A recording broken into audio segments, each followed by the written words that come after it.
Hello and welcome to Ellen Ruth Soap. I'm Ellen and today I'm doing a remake of my goat milk rose quartz soap, and I'm so excited because I love this soap. It's beautiful and it smells fantastic. The fragrance oil I'm going to use is rose quartz from Be Scented, and oh man, it's lovely. And this fragrance behaves great in soap. It doesn't accelerate or discolor, and it's just wonderful. It's a dream to work with. It smells fantastic. So for the pink color, because this is rose, made me think of pink hues, I will be using Rose Clay from Brambleberry, which is beautiful. And to bump that pink up just a little, because I really want this pink, I will be adding just a touch of Sexy Pink Slippers. Funny name, but it's so pretty, and just a little bit of this pink mica will go with the rose clay to make a really lovely hue. I want to pour a bottom layer and do a mica line using my shimmer gold mica from Nurture Soap, and then I will do a swirly top and just a scoopy top, I think. And on top of everything, I want to add these little sugar pearls. I got these ones at Walmart. I got these ones from Brambleberry because I thought the colors of these would be really beautiful on top of this soap. It's just, my goal is to make it just lovely and luscious with the goat milk. So I'm going to get everything pulled together, get my hair pulled back, and let's make some rose quartz soap. All right.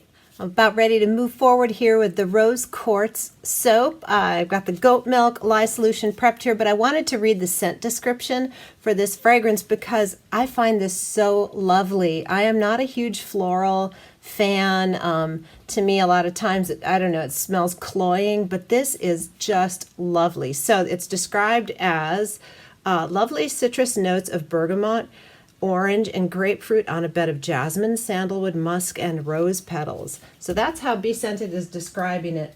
And I just find it's just feminine and lovely, and I love it. And it holds up really well after saponification. This is I find this fragrance really nice in the finished bar of soap too. You know, oftentimes when you have soap, it will smell great out of the bottle, but it doesn't soap so great.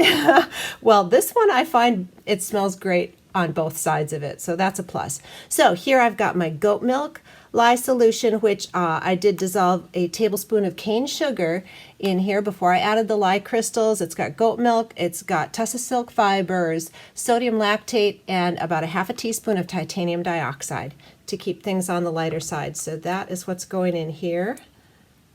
And I'm just going to hand stir this and we'll split off. I want to do a bottom layer of the pink color and then mica line, and then do a swirl on top before we do the pretty sugar pearls and all that. Just trying to make this look just lovely is what I'm going for. So you'll feel indulged and like you're having a very luxurious experience when you use the soap. Just luxurious. I love that. And this fragrance to me goes along with that sort of, you know, indulgent theme. It doesn't smell perfumey either. I think that's one of the things that I have issues with floral scents. They're cloying, they can smell perfumey, but this doesn't. This actually smells like the real, you know, fruits and flowers.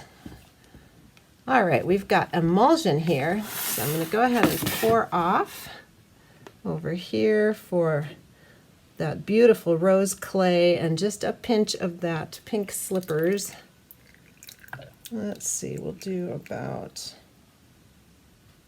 well, I'll go ahead and do there. All right, set that off to the side. And here is my gorgeous Brambleberry rose clay. And not only is this a gorgeous color, but it is very good for your skin. Rose clay has some beautiful skin benefits. So it's just good all over the place.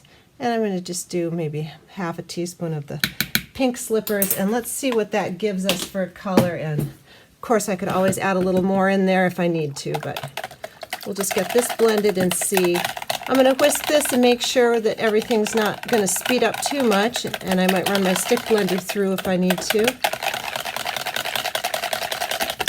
Oh, that's a pretty color. It's very kind of ballerina blush.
It's the next morning and I'm not quite ready to cut this and unmold yet, but I do want to steam the top because I have a little bit of soda ash here.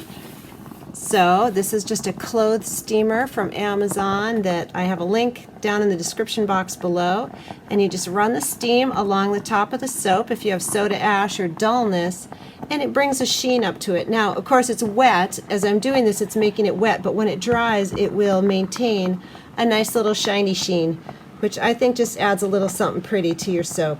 And I don't mind soda ash on some of my more rustic bars. I think it kind of just looks great, and it's a very natural occurring thing with soap, so there's nothing wrong with soda ash. But, you know, on a pretty soap like this, I wanted it just to be shined up and pretty. So that it just brings a little bit of gloss right back to it. So I'm going to let this dry to the touch, and we'll come back and get this log split. All right, it's been a couple of hours and this is dry to the touch, so I can't wait to get it out of the mold and see how that inside came out. Oh, this fragrance is such a lovely smell to me. I'm loving it. I know I say that a ton. I tend to migrate towards fragrances that I like anyway, but sometimes they're just, you know, really extra special good.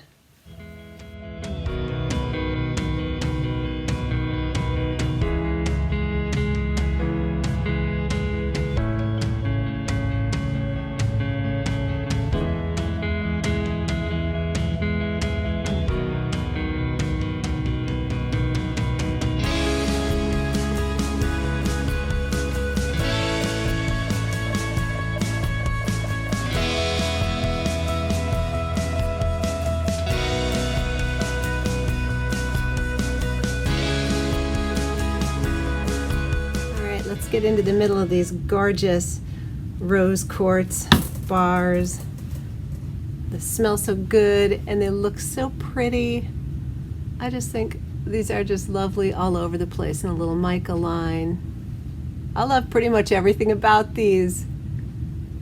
So I have the log on its side with the sugar pearls down so that it'll help reduce any drag marks through the soap. Every once in a while you'll get a few, but it's much less if you have it on its side with whatever things you have on top on the downward side. So that is why I have my log like that. Oh, pretty, pretty.